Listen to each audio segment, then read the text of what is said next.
যে নদী নিজের গন্তব্য জানে না সে সাগরেও পৌঁছায় না, এই কথাটাই যেন আজকের এই যুদ্ধের সবচেয়ে বড় ব্যাখ্যা। কারণ একদিকে আছেন ডোনাল্ড ট্রাম্প, যার প্রতিটি সিদ্ধান্তে অনিশ্চয়তার ছায়া, আর অন্যদিকে বেনিয়ামিন নেতানিয়াহু, যার প্রতিটি পদক্ষেপ যেন বহুদিনের আঁকা মানচিত্রের উপর বসানো। বিশ্ব রাজনীতির মঞ্চে আজ যে নাটক চলছে, সেখানে চরিত্র অনেক, সংলাপ অনেক, কিন্তু কাহিনী যেন এক অদৃশ্য সুতোয় বাঁধা। ইরান ইসরায়েল যুদ্ধকে আমরা অনেকেই দেখি শুধুমাত্র একটি আঞ্চলিক সংঘাত হিসেবে, কিন্তু একটু গভীরভাবে তাকালে বোঝা যায় এটি আসলে বহুদিন ধরে পুঞ্জীভূত এক বৃহত্তর পরিকল্পনার বহিঃপ্রকাশ, যেখানে কেউ অনিশ্চিত, কেউ দ্বিধাগ্রস্ত, আবার কেউ অত্যন্ত স্পষ্ট লক্ষ্য নিয়ে এগিয়ে যাচ্ছে। এই যুদ্ধের ময়দানে দাঁড়িয়ে যদি আমরা তিনটি নাম উচ্চারণ করি, ডোনাল্ড ট্রাম্প, বেনিয়ামিন নেতানিয়াহু এবং নরেন্দ্র মোদী, তাহলেই যেন পুরো গল্পের কাঠামো স্পষ্ট হতে শুরু করে। প্রথমেই আসি ট্রাম্পের কথায়। এই যুদ্ধের সবচেয়ে অদ্ভুত চরিত্র সম্ভবত তিনি। কখনো কঠোর ভাষা, কখনো যুদ্ধবিরতির আহ্বান, আবার কখনো সম্পূর্ণ নীরবতা। সব মিলিয়ে তার অবস্থান যেন এক চলমান ধাঁধা। মনে হয় তিনি নিজেই জানেন না পরবর্তী পদক্ষেপ কি হবে।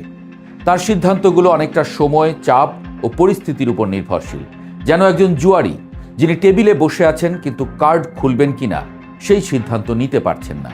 অন্যদিকে নেতানিয়াহু ঠিক তার বিপরীত। তিনি কোনো তাড়াহুড়ো করেন না, কিন্তু প্রতিটি পদক্ষেপ হিসাব করে ফেলেন বহু আগেই। তার রাজনীতি তাৎক্ষণিক নয়, বরং দীর্ঘমেয়াদী।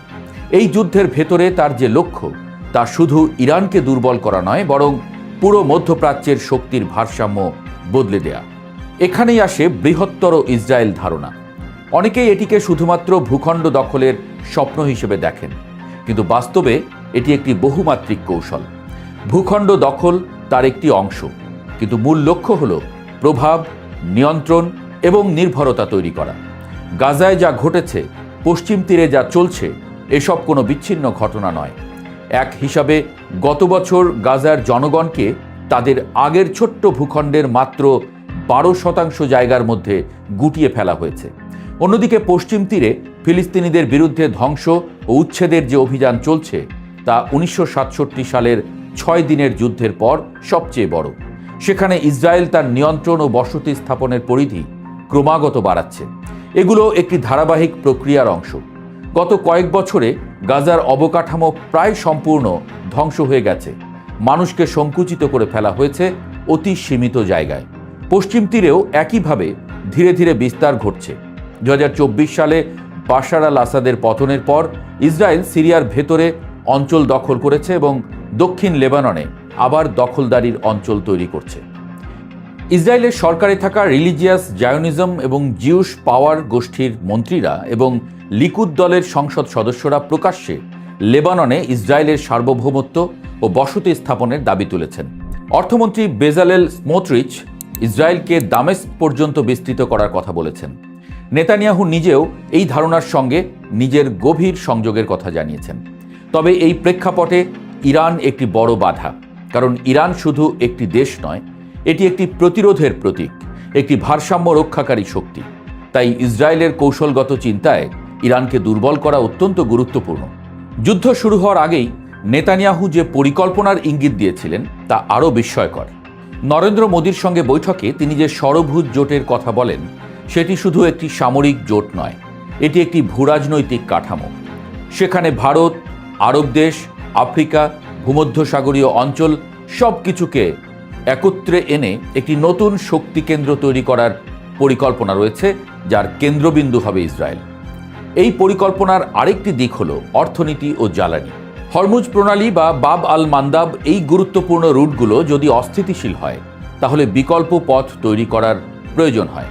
আর সেই বিকল্প পথ যদি ইসরায়েলের মধ্য দিয়ে যায়, তাহলে পুরো অঞ্চলের অর্থনীতি এক প্রকার তাদের উপরে নির্ভরশীল হয়ে পড়ে। এখানেই বোঝা যায় যুদ্ধ শুধু যুদ্ধ নয়, এটি একটি অর্থনৈতিক এবং কৌশলগত পুনর্গঠনের প্রক্রিয়া। কিন্তু প্রশ্ন আসে, এই যুদ্ধ কি সত্যিই ইসরায়েল যুক্তরাষ্ট্রের যুদ্ধ, নাকি এর পেছনে আরও গভীর বাস্তবতা আছে? অনেক বিশ্লেষকের মতে এটি মূলত একটি ইসরায়েলি যুদ্ধ, যেখানে যুক্তরাষ্ট্রকে ব্যবহার করা হচ্ছে। যুক্তরাষ্ট্রের ভেতরেই এই যুদ্ধের বিরুদ্ধে ব্যাপক বিরোধিতা রয়েছে। সাধারণ মানুষ, এমনকি রাজনৈতিক মহলের একটি বড় অংশ এই সংঘাতকে সমর্থন করে না। কিন্তু আন্তর্জাতিক রাজনীতিতে বাস্তবতা অনেক সময় জনমতের চেয়ে ভিন্ন পথে চলে। লবি, মিডিয়া, কৌশল সব মিলিয়ে একটি নির্দিষ্ট বয়ান তৈরি করা হয়, যাতে যুদ্ধকে একটি যৌথ উদ্যোগ হিসেবে দেখানো যায়। এই জায়গায় ট্রাম্পের ভূমিকা আবারও গুরুত্বপূর্ণ হয়ে ওঠে। তিনি হয়তো নিজে এই যুদ্ধের মূল পরিকল্পনাকারী নন, কিন্তু পরিস্থিতির চাপে তিনি এমন এক অবস্থানে চলে গেছেন যেখানে তার বিকল্প পথ খুব সীমিত। অন্যদিকে নেতানিয়াহু বহুদিন ধরেই এই সংঘাতের প্রস্তুতি নিচ্ছিলেন। তার জন্য এটি কোনো আকস্মিক সিদ্ধান্ত নয়, বরং বহু বছরের পরিকল্পনার বাস্তবায়ন। এই পুরো প্রক্রিয়ার মধ্যে সবচেয়ে উদ্বেগজনক বিষয় হল স্থায়ী যুদ্ধের মানসিকতা। ইসরায়েলের রাজনৈতিক ও সামরিক কাঠামোর মধ্যে এমন একটি ধারণা তৈরি হয়েছে যেখানে যুদ্ধকে একটি অব্যাহত প্রক্রিয়া হিসেবে দেখা হয়। কিন্তু ইতিহাস আমাদের একটি জিনিস শিখিয়েছে, অতিরিক্ত বিস্তার সবসময় ঝুঁকিপূর্ণ।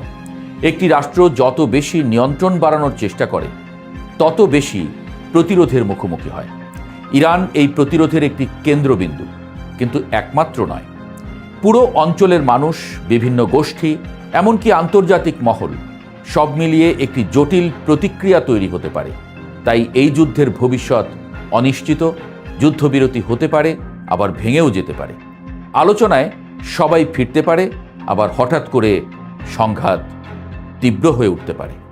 কিন্তু একটি বিষয় স্পষ্ট, এই যুদ্ধ শুধুমাত্র বর্তমানের জন্য নয়, এটি ভবিষ্যতের জন্য একটি নতুন মানচিত্র আঁকার চেষ্টা।